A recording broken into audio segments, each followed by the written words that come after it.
chuchus, tudo bem com vocês? Terceirão não tira férias. Preparatório para o Enem e outros vestibulares. Afinal, você pode me assistir de qualquer lugar do Brasil. Aqui na TV Educação, plataforma Gonçalves Dias, eu, Cacau Sotero, dei e essa mega aula para vocês. Estamos trabalhando funções da linguagem e hoje nós vamos de exercícios, tá bom? E, claro, vamos começar logo. Enem, a biosfera que reúne todos os ambientes onde se desenvolvem os seres vivos se divide em unidades menores chamadas ecossistemas, que podem ser uma floresta, um deserto e até um lago. Um ecossistema tem múltiplos mecanismos que regulam o número de organismos dentro dele, controlando sua reprodução, crescimento e migrações. Predomina no texto a função da linguagem. Olha, o interessante de uma prova de linguagens, a gente tem aqui um texto da área de biologia, por exemplo. E aqui eu aproveito para chamar a tua atenção. Leitura de mundo. Esses meios que nós utilizamos, o texto, né? O texto é um meio, um deles, para que a gente entenda de assuntos bem diversos da nossa área, né? Eu sou da área de letras, mas isso não quer dizer que eu não possa saber o que é um ecossistema, eu não possa saber conceituar, entender um assunto que não é, eu não sou professora de biologia, mas elementos, né, básicos da área da biologia a gente pode entender, e isso se faz com leitura, tá? Então, se você não tem o hábito de ler, a minha dica é comece hoje. Pegue um livro, mesmo que a literatura não faça parte do teu cotidiano, mesmo que você diga que não goste, leia uma página por dia. Ah, uma página é muito? Leia meia página por dia. Vá desenvolvendo o hábito para que você se torne um grande redator, tá? Na prova de redação, a leitura te ajuda muito. Então, a gente leu aqui um texto, né? O Guia dos Curiosos. E vamos falar da função que predomina nesse texto, tá bom? É função emotiva porque o autor expressa seu sentimento em relação à ecologia? Engraçado, né? É a função fática porque o texto testa o funcionamento de um canal de comunicação? Nós já entendemos muito bem o que é a função fática. Já sabemos que não se trata dela aqui nesse texto. É a função poética, porque o texto chama atenção para os recursos da linguagem? Opa! É a conativa, porque o texto procura orientar os comportamentos do leitor? Gente, conativa é a mesma coisa que apelativa. E aí sobra a referencial, porque o texto trata de noções e informações conceituais. Eu preciso falar mais alguma coisa? Claro, é um texto referencial, né? É a função referencial, onde o objetivo é informar, trazer uma curiosidade, trazer uma informação a respeito de determinado assunto, ok? Vamos para a segunda questão? Ler, olha de novo falando de leitura, não é decifrar, como num jogo de adivinhações, o sentido de um texto. E a partir do texto, ser capaz de atribuir-lhe significado, conseguir relacioná-lo a todos os outros textos significativos para cada um. É conhecer nele o tipo de leitura que o seu autor pretendia e, dono da própria vontade, entregar-se a essa leitura ou rebelar-se contra ela, propondo uma outra não prevista. Então, aqui um conceito de leitura, né? Leitura não é só decodificar uma palavra. É compreender o contexto, nós já falamos sobre o contexto. Então, nesse texto aqui de cima, a autora apresenta reflexões sobre o processo de produção de sentidos valendo-se da metalinguagem. A metalinguagem é aquela função da linguagem que usa a linguagem para explicar a própria linguagem. E essa função da linguagem torna-se evidente pelo fato desse texto ressaltar a importância da intertextualidade, propor leituras diferentes das previsíveis, apresentar o ponto de vista da autora, discorrer sobre o ato de leitura ou focar a participação do leitor. O que você marcaria se esta questão caísse numa prova que você estivesse fazendo agora, valendo uma vaga na universidade, valendo um emprego, né? Poderia ser um seletivo. Que alternativa você marcaria? Ah, lembrando, né? Está falando de leitura, tem diretamente ligação com a nossa disciplina. A primeira questão falava da ecologia, né, da biologia, e não tem a ver com diretamente com língua portuguesa, mas todos os textos têm a ver com língua portuguesa. Porque se você não entender um texto, você não responde uma questão, por exemplo, não é verdade? Então a gente tem que focar nessas questões de leitura, mesmo que seja um assunto que você não tenha domínio. Ó, discorrer sobre o ato de leitura. Pura e simplesmente. Não tem outra alternativa. Intertextualidade é quando você cita um texto dentro de outro. Você faz a relação de assuntos de um texto de fulano de tal, aí uma outra pessoa. Vou dar um exemplo. Canção do Exílio. Minha terra tem palmeiras onde canta o sabiá, lá do romantismo. Aqui no modernismo, bem na frente, alguém escreveu: minha terra tem palmares, né? Que é o reduto dos escravos que fugiam, né? Era o reduto dos escravos que fugiam. Então aqui eu tenho uma intertextualidade. Você escreve um texto citando o outro. Ele fala de propor leituras diferentes das previsíveis. O texto não trata disso. O texto fala só do que é ler e a importância da leitura. Mais uma questão de Enem. Poema tirado de uma notícia de jornal, João Gostoso. Olha só, o poema é esse aqui, ó. João Gostoso era carregador de feira livre e morava no Morro da Babilônia, num balcão sem número. Uma noite ele chegou no bar 20 de novembro, bebeu, cantou, dançou, depois se atirou na Lagoa Rodrigo de Freitas e morreu afogado. Esse poema é de Manuel Bandeira. No poema de Manuel Bandeira, há uma ressignificação de elementos da função referencial da linguagem. Deixa eu só explicar uma coisa para vocês. Aqui, do jeito que a questão está escrita, o texto não está em verso, ele está direto. Mas você pode perceber que cada verso começa com a letra maiúscula, tá? Então ele deveria ter sido escrito assim, mas a gente pegou do jeito que a questão foi elaborada. Ó.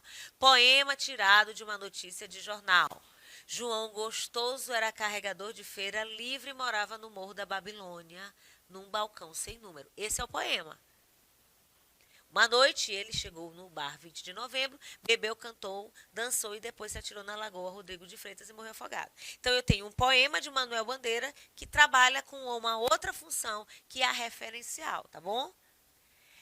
E ele faz isso pela atribuição de título ao texto com base numa notícia veiculada em jornal, ou pela utilização de frases curtas, características de textos do gênero jornalístico, pela indicação de nomes de lugares com garantia de veracidade da cena narrada, pela enumeração de ações com foco nos eventos acontecidos a personagem do texto, ou pela apresentação de elementos próprios da notícia, tais como quem, onde, quando e o que. Tá? Então ele pega uma notícia, chama de poema, mas é notícia, né? Então eu tenho aqui a apresentação de elementos próprios da notícia, tais como quem, onde, quando e que, numa linguagem caracterizada como poética, porque eu tenho um poema, tá bom? Agora presta bem atenção nessa leitura, né? Ela tem palavras bem difíceis, tá? Eu vou ler devagar. Há o hipotrélico. O termo é novo, de impensada origem e ainda sem definição que ele apanhe em todas as pétalas do significado. Sabe-se só que vem do bom português. Para a prática, tome-se hipotrélico, querendo dizer antipodático, sem ingressante imprisido, ou talvez vicedito. O que é isso, gente? É o indivíduo pedante, importuno, agudo. Significa também falta de respeito para com a opinião alheia, tá? Tudo isso aí é o significado de hipotrélico.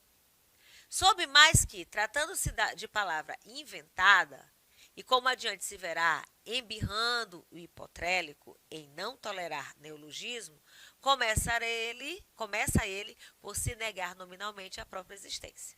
Isso aqui é um trecho de Guimarães Rosa, né, bem cheio de palavras diferentes, né? Agora vamos para a questão, você vai entender. Nesse trecho de obra de Guimarães Rosa, depreende-se a predominância de uma das funções da linguagem, identificada com Metalinguística, pois o trecho tem como propósito essencial usar a língua portuguesa para explicar a própria língua, por isso a utilização de vários sinônimos e definições. Referencial, pois o trecho tem como principal objetivo discorrer sobre um fato que não diz respeito ao escritor ou ao leitor, por isso o predomínio da terceira pessoa. Letra C, fática, pois o trecho apresenta clara tentativa de estabelecimento de conexão com o leitor, por isso o emprego de termos, sabe-se lá, e tome-se hipotrélico.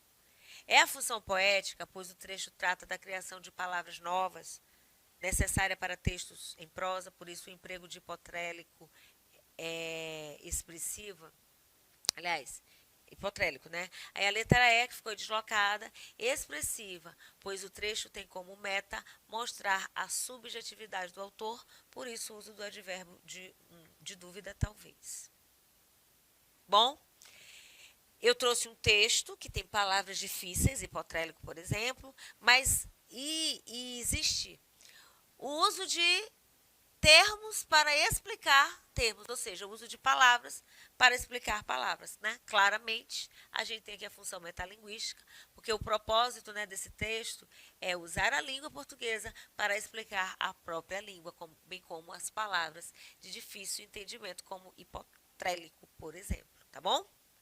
Vamos para essa questão aí, observe a figura.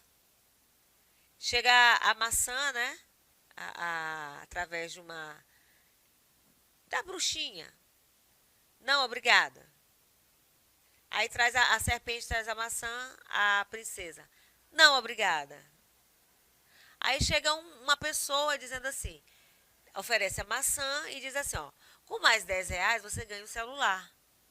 Aí o cara está explicando para a bruxa que para convencer a Branca de Neve, né, a gente entende aqui a Branca de Neve, a aceitar a maçã, comê-la e, consequentemente, desmaiar, ele diz que é uma questão de técnica. Isso aqui é uma crítica, um texto crítico. A gente tem aqui a história, todo mundo conhece a história da Branca de Neve. Branca de Neve não aceitando a maçã da bruxa, nem da serpente, mas aceita a maçã de uma pessoa que diz para ela que se ela pega a maçã e se ela der R$ 10, ela ganha um celular. E lembrando, tá? A serpente aqui, né, a cobra, ela foi a responsável por enganar também com uma maçã. Então a gente tem aqui um texto contextual, né, que envolve situações diferentes. Que estratégia argumentativa leva o personagem do terceiro quadrinho a persuadir sua interlocutora? Letra A. Prova concreta ao expor o produto ao consumidor. Letra B. Consenso ao sugerir que todo vendedor tem técnica. Letra C. Raciocínio lógico ao relacionar uma fruta com um produto eletrônico. Letra D. Comparação ao enfatizar que os produtos apresentados anteriormente são inferiores. Ou letra E. Indução ao elaborar um discurso de acordo com os anseios do consumidor. Lembrando, a gente tem aqui, né, um texto que traz a cobra, antes da cobra traz a bruxa, né, a bruxa, a serpente, a cobra, e um vendedor que consegue convencer a Branca de Neve a pegar a maçã por R$ 10 no celular, né? Tá aqui, ó, indução, né, ao elaborar discursos de acordo com os anseios do consumidor. Isso é muito comum na propaganda, né, nos comerciais de um modo geral. Eles nos induzem, eles elaboram um discurso e esse discurso vem ao encontro dos nossos anseios enquanto consumidores, e aí a gente cai mesmo na lábia desse pessoal, né? Função apelativa. Mais uma aí, a gente tem aqui um cartaz, tem um garoto dormindo, né, parece uma calçada. Tem escrito corrige e um garotinho escrevendo, né? Ele está com um lápis escrevendo e tem o confirma. E aqui a gente tem as duas teclas que estão presentes lá na urna eletrônica. Então, para ter uma sociedade justa, você precisa apenas mover um dedo, ou seja, é um texto que faz a pessoa refletir na hora da votação. Nessas eleições, anule qualquer tipo de dúvida sobre candidatos ou propostas, confirme seus direitos de cidadão e informe-se. No mês de setembro, você acompanhará matérias sobre a disputa pela Prefeitura e Câmara de Vereadores. Não deixe nada passar em branco e vote consciente. Interessante. Agora vamos às questões em relação a este cartaz. De acordo com as intenções comunicativas e os recursos linguísticos que se destacam, determinadas funções são atribuídas à linguagem. A função que predomina nesse texto é a conativa, ou seja, a apelativa, uma vez que, letra A, atua sobre o interlocutor procurando convencê-lo a realizar sua escolha de maneira consciente. Letra B, coloca em evidência o canal de comunicação pelo uso das palavras corrige e confirma. Letra C, privilegia o texto verbal de base informativa em detrimento do texto não verbal. Letra D, usa a imagem como único recurso para interagir com o público a que se destina. E letra E, evidencia as emoções do enunciador ao usar a imagem de uma criança. Bom, já sabemos que se trata de um comercial de consciência pela questão da votação, né? E aí a questão que você marcaria comigo seria a questão A. Atua sobre o interlocutor, né? A pessoa que vai ver o cartaz, procurando convencê-lo a realizar sua escolha de maneira consciente, né? A gente tem que votar com consciência, analisar o perfil dos candidatos e não cair no mesmo erro. Ou porque tem gente que fica votando sempre nos mesmos candidatos. A gente tem que renovar. Aprenda a chamar a polícia, questão 7. Eu tenho sono muito leve.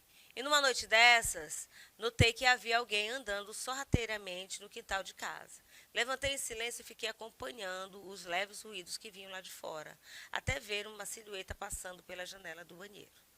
Como minha casa era muito segura, com grades nas janelas e trancas internas nas portas, não fiquei muito preocupado, mas era claro que eu não ia deixar um ladrão ali, espiando tranquilamente. Liguei baixinho para a polícia, informei a situação e o meu endereço. Perguntaram-me, o ladrão estava armado, se o ladrão estava armado ou se estava no interior da casa. Esclareci que não e disseram-me que não havia nenhuma viatura por perto para ajudar, mas iriam mandar alguém assim que fosse possível. Um minuto depois liguei de novo e disse com voz calma: Oi, liguei há pouco porque tinha alguém no meu quintal, não precisa mais ter pressa. Eu já matei o ladrão com um tiro de escopeta calibre 12.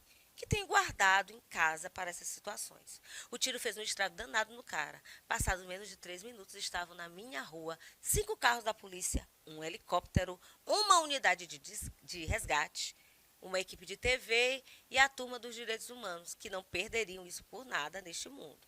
Eles prenderam o ladrão em flagrante que ficava olhando tudo com cara de assombrado. Talvez ele tivesse pensado que aquela casa era do comandante da polícia. No meio do tumulto, um tenente se aproximou de mim e disse: Pensei que tivesse dito que tinha matado o ladrão. E respondi: Pensei que tivesse dito que não havia nenhuma viatura disponível. Haha, Luiz Fernando Veríssimo.